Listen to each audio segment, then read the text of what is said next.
Good morning, students. Today, I'm going to discuss about the basics of electronics.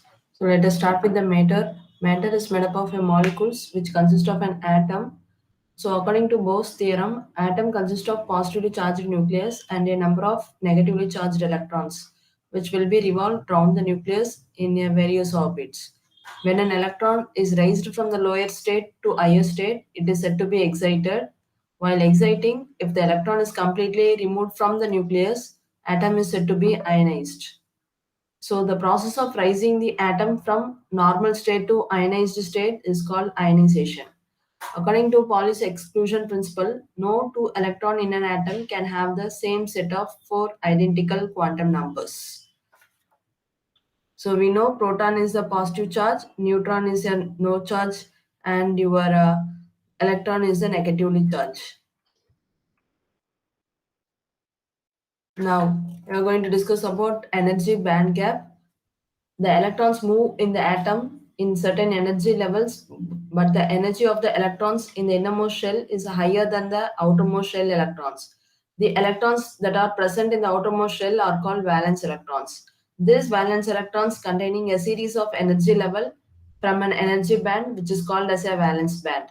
The valence band is the band having the highest occupied energy.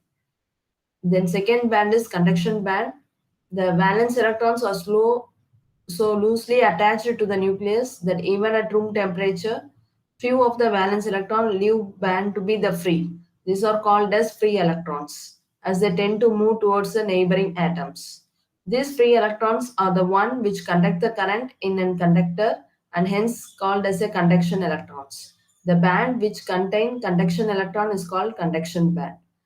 The conduction band is the band having the lowest occupied energy. In between, there is a band called forbidden energy gap. This is a gap between a valence band and the conduction band. As the name implies that the band is the forbidden one without any energy. Hence, no electron stays in this band. The valence electron, while going into the conduction band, pass through this. The forbidden energy gap is greater. It means that valence band electrons are tightly bound to the nucleus. Now, in order to push the electrons out of the valence band, some of the external energy is required, which will be equal to the forbidden energy gap. If the gap is more, it is called as a insulator. If gap is small, it is called as a semiconductor. And if there is no gap, it is said to be the conductor.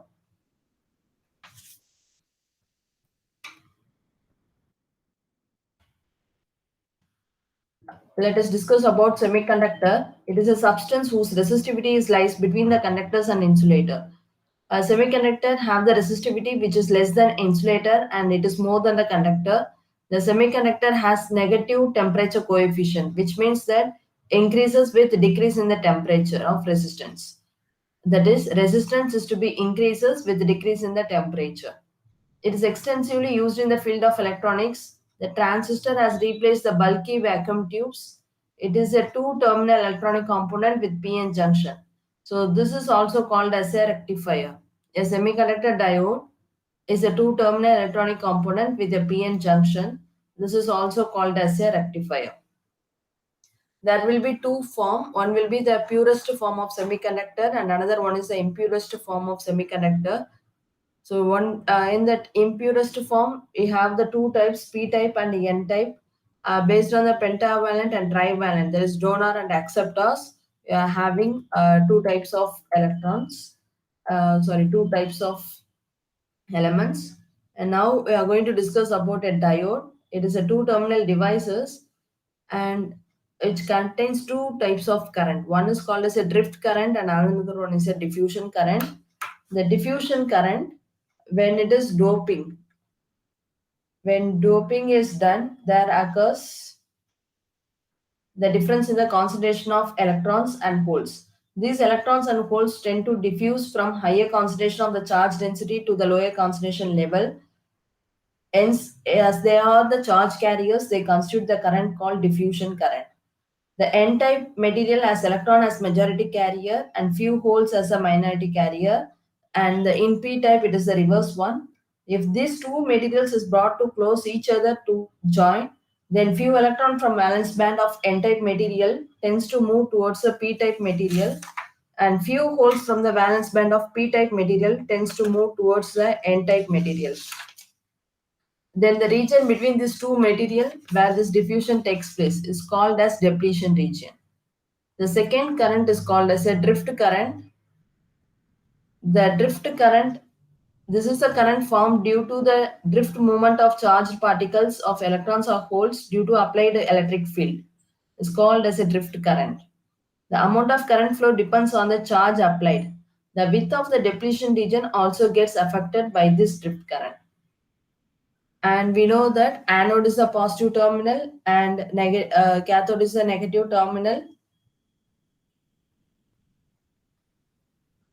And it is to be represented as A and K. The formation of diodes. So actually, the diode can be formed by if p-type and n-type materials brought to close each other, both of them join to form a junction. As a p-type material, holes are the majority carrier, and n-type material, electrons are majority carriers. As opposite charges attract, few holes in the p-type tend to go to n side, whereas few electrons in n-type tend to go p sides. So as both of them travel towards a junction, holes and electrons are recombined with each other to neutralize and forms the ions. Now, in this junction, there exists a region where the positive and negative ions are found, is called as a p-n junction or junction barrier. And next, why we do need transistors. Suppose if you have the FM receiver which grabs the signal you want, the received signal will obviously be weak due to the disturbance it would face during its journey. Now, if this signal read as it is, you cannot get a fair output. Hence, we need to amplify the signal. Amplification means you are going to increasing the signal strength. This is just an instance. Amplification is needed wherever signal strength has to be increased. This is done by the transistor. A transistor also acts as a switch to choose between the available options. It also regulates the incoming current and voltage of the signals. The construction details of transistor, it's a three-terminal solid-state device which is formed by connecting two diodes back to back. Hence, it has got two PN junctions. Three terminals as drawn out from the three semiconductor material present in it. This type of connections offers two types of transistors. One is PNP and another one is NPN. The three terminal drawn from the transistor indicate emitter, base, and collector.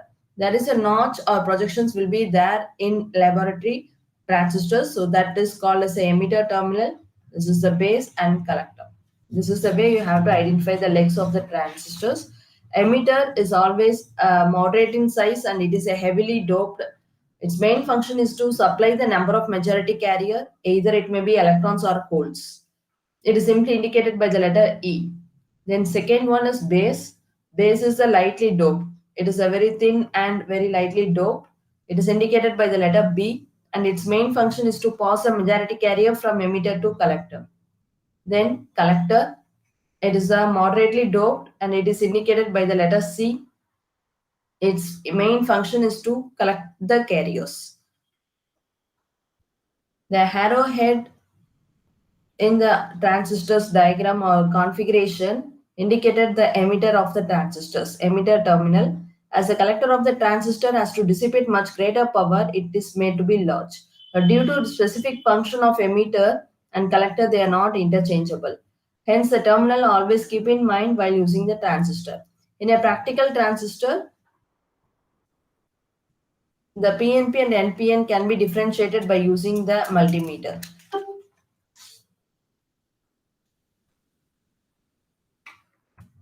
The transistor biasing. As we know, the transistor is a combination of two diodes. We have the two junctions here. As one junction is called emitter-based junction and another junction is called as a collector-based junction. Biasing is controlling the operation of the circuit by providing the power supply. The function of both PN junction is controlled by providing the bias to the circuit through some DC supply. The N-type material is provided with negative supply and P-type material is given to the positive supply to make the circuit as forward bias.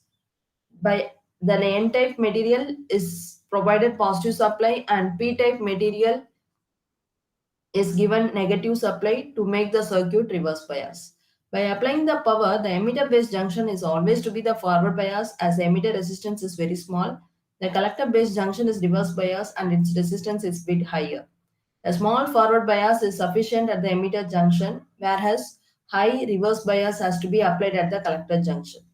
The direction of the current indicated in the circuits servo is called as a conventional current as the moment of hole current which is opposite to electron current. Always your electron current direction will be opposite to the flow of hole current and the hole current is having the direction same as your current flow.